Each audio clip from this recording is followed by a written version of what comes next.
Fabrice Duet, bonsoir. Salut. Et bienvenue au Quai 10 où vous êtes venu présenter Mal d'Aurore qui sort ce 22 janvier dans toutes les salles en Belgique, déjà sorti en France.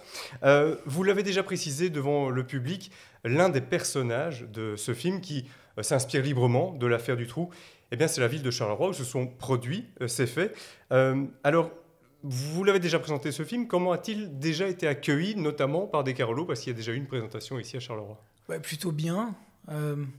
J'étais très stressé. J'étais accompagné par mes deux acteurs, donc Alba Gaia Bellucci et Anthony Bajon, pour l'avant-première au Pâté de Charleroi. On était très anxieux de la réception du film, parce que l'enjeu était important pour nous, parce que on a tourné à Charleroi, on a essayé d'incorporer la population de Charleroi dans ce film, dans le corps du film. Et on a beaucoup filmé Charleroi. Charleroi est pratiquement un des personnages principaux du film, en fait. Donc voilà, mais tout s'est bien passé. Euh, Vraiment, vraiment, tout s'est bien passé. J'ai senti beaucoup d'émotion et beaucoup de compréhension de ce que nous avions voulu faire. Alors, il y avait Charleroi, mais aussi de manière plus générale la Belgique, parce que l'affaire du Trou, évidemment, Ouais. a traumatisé il y a près de 30 ans tout le pays qui a été impliqué quelque part. Là aussi, de façon générale, les retours que vous avez, est-ce qu'ils sont différents de la France, par exemple, où là, la réception critique est plutôt bonne? Oui, mais alors forcément en Belgique c'est toujours c'est hautement inflammable et hautement émotionnel, et c'est bien normal. Euh, Mais aujourd'hui, je pense parce qu'on est en fin de parcours, là, j'ai fait beaucoup d'avant-premières, j'ai montré le film beaucoup, pratiquement tous les soirs depuis début janvier. Je pense que les gens comprennent en fait ce qu'on a cherché à faire, de mieux en mieux. Et ils comprennent que c'est pas du tout un film sensationnel ou un film putassier ou un film crapoteux. Euh, euh, voilà, on a une porte d'entrée, on a un point de vue qui, à mon avis, est moralement irréprochable. C'est le point de vue d'un jeune gendarme qui démarre sa vie d'homme, sa vie professionnelle. Il va se marier, il devient gendarme.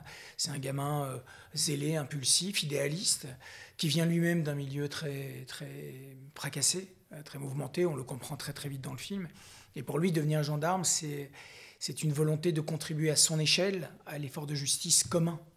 Et très vite, il va se confronter en fait au dysfonctionnement et à la corruption. Et je pense que c'est en ça que le film devient vraiment intéressant, parce qu'on peut tous s'identifier à ce jeune homme en quête de justice et en quête de bien commun, en fait. Un film donc tourné à Charleroi, Mm. avec des Carolos. En quoi cela a influencé votre travail, le récit peut-être? Bah, c'était super important pour moi d'être à Charleroi d'abord, de me perdre dans la ville, de mieux comprendre la ville, d'être au milieu de la ville, et puis après de faire un casting, ce qu'on appelle un casting sauvage. Hein. Donc on a vu beaucoup de gens dans les bus, dans les magasins, dans la rue. On a essayé vraiment d'amener les gens à nous pour ils puissent incarner aussi la ville, véritablement. Euh, Par exemple, il y a une rencontre assez décisive pour moi, qui est la rencontre avec la grande communauté sicilienne de Charleroi, qui est très présente dans le film au début. Et je voulais en montrer la lumière, en fait. Il y a un sens de la solidarité. Donc c'est une communauté qui est très forte, qui est très humaine. Bon, certes, elle partage des valeurs spirituelles communes, mais elle, elle présente quelque chose qui, à mon avis, est presque... Enfin, il fallait opposer les ténèbres. Il fallait opposer les ténèbres dans lesquelles on va basculer peu à peu. Et donc, forcément, montrer ce Charleroi solidaire, humain, digne, me paraissait absolument nécessaire. Quels ont été les défis de tourner ici? Bah, c'est toujours la même chose, il n'y a pas eu de défi particulier, c'est-à-dire qu'il fallait en tout cas que je sois à l'aune de ma responsabilité en tant que citoyen, en tant qu'homme et en tant que cinéaste. Il fallait que je sois à l'aune de cette responsabilité-là, parce que en fait je parle de quelque chose qui me dépasse complètement. Je ne parle pas de moi ici, je parle d'une affaire qui concerne tout le monde, je parle d'une population qui est profondément affectée directement par cette affaire, même 30 ans plus tard. Donc il fallait que je sois très attentif, très responsable encore une fois, et assez humble dans mon approche, en tout cas de mon approche artistique, il fallait que je sois juste. Vous avez recréé un environnement Carolo des années 90, Ouais. vous y avez tourné après les années 2000. Quel est votre regard sur l'évolution de la ville? Bah, pas terrible, hein. Je pense que la ville est comme gelée dans ses fantômes du passé, que ce soit la sidérurgie ou la grande affaire, hein. Il suffit de voir dans la ville, quand on se balade, il y a des vestiges du passé. Comment voulez-vous que la population avance si tout l'urbanisme nous rappelle des choses qui sont abandonnées, enfin qui nous rappellent des traces et des vestiges du passé? Alors finalement, la maison de Dutroux a été détruite l'année passée ou il y a 2 ans. Bon, il a fallu le temps.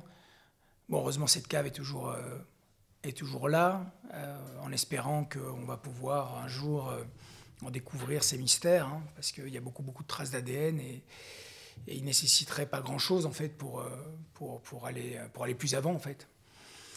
Non, je pense que Charleroi, malgré une volonté politique très forte, hein, de faire bouger la ville, mais il y a quelque chose quand même qui est très très spécial à cette ville, il y a le pire et le meilleur en fait. Voilà, moi c'est une ville que j'aime beaucoup, hein, très franchement, sincèrement, parce que c'est quelque chose d'assez unique. Mais j'y ai vu des choses quand même assez terribles ici. Dernière chose, est-ce que vous auriez des anecdotes peut-être, une anecdote de tournage qui vous reviendrait à nous partager avec notre public? Non, j'ai pas vraiment d'anecdote parce que bon, je suis pas vraiment le roi de l'anecdote, mais en tout cas, ce que je peux vous dire, c'est que pendant toute la production du film, tous les décors qu'on a investis, encore une fois, il y a ces fantômes. C'est-à-dire que très souvent, que ce soit à l'université par exemple, où on a tourné la gendarmerie, les extérieurs gendarmerie, j'ai appris que Dutroux avait fait des cours de menuiserie. La maison de Marcel Dedieu, donc, qui forcément représente Marc Dutroux, cette maison où on a tourné, qui est une ancienne carrosserie, en fait, une casse, effectivement, j'ai appris que Dutroux la fréquentait beaucoup. Il y a beaucoup de choses que j'ai appris, comme si on était suivi par une sorte de fantôme, comme ça. Et c'est très bien parce que nous, ce qu'on cherche, c'est conjurer le destin, en fait, conjurer tout ça, en fait, qu'on puisse en parler, qu'on puisse se libérer de ce poids, de cette ornière. Et je sais que ce film ne changera pas la face du monde, mais en tout cas, s'il peut donner un peu de dignité et de fierté à une population qui a particulièrement souffert de cette affaire, j'en serais le plus heureux. C'était vraiment notre objectif. Merci Fabrice. Merci à vous.